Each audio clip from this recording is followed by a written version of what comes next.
श्री संत गाडगेबाबा अमरावती विद्यापीठाच्या department of lifelong learning and एक्सटेन्शनतर्फे MA counselling and psychotherapy या अभ्यासक्रमाच्या विद्यार्थ्यांसाठी इंडक्शन कार्यक्रमाचं आयोजन करण्यात आलं। कार्यक्रमाची सुरुवात वैराग्यमूर्ती गाडगेबाबा यांच्या प्रतिमेच्या पूजनाने झाली।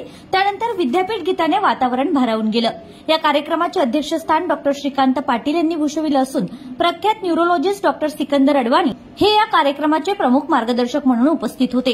स्वागताचे शब्द व प्रास्ताविकातून विभागाच्या कार्याची आणि अभ्यासक्रमाच्या वैशिष्ट्यांची माहिती डॉक्टर श्रीकांत पाटील यांनी दिली।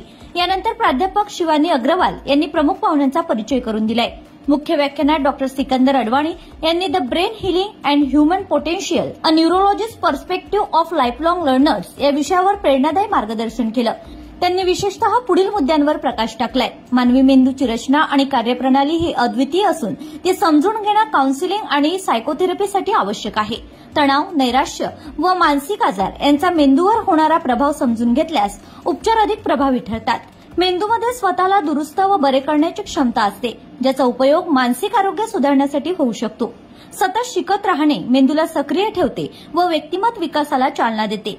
व्याख्यानानंतर प्रश्नोत्तर सत्र घेण्यात आले। विद्यार्थ्यांनी मेंदूविज्ञान, काउन्सिलिंगमधील आव्हाने, तणाव व्यवस्थापन तसेच थेरपीतील नवनवीन दृष्टिकोन याविषयी प्रश्न विचारले। डॉक्टर अडवाणी सरांनी प्रत्येक प्रश्नाला शास्त्रीय व सोप्या भाषेत उत्तरे देत विद्यार्थ्यांच्या शंकांचं निरसन केले। या संवादामुळे विद्यार्थ्यांना अधिक आत्मविश्वास व प्रेरणा मिळाली आहे। कार्यक्रमाचं सूत्रसंचालन राहुल कुकलकर यांनी केलं असून आभार प्रदर्शन प्राध्यापक अर्चना ढोरे यांनी केलंय।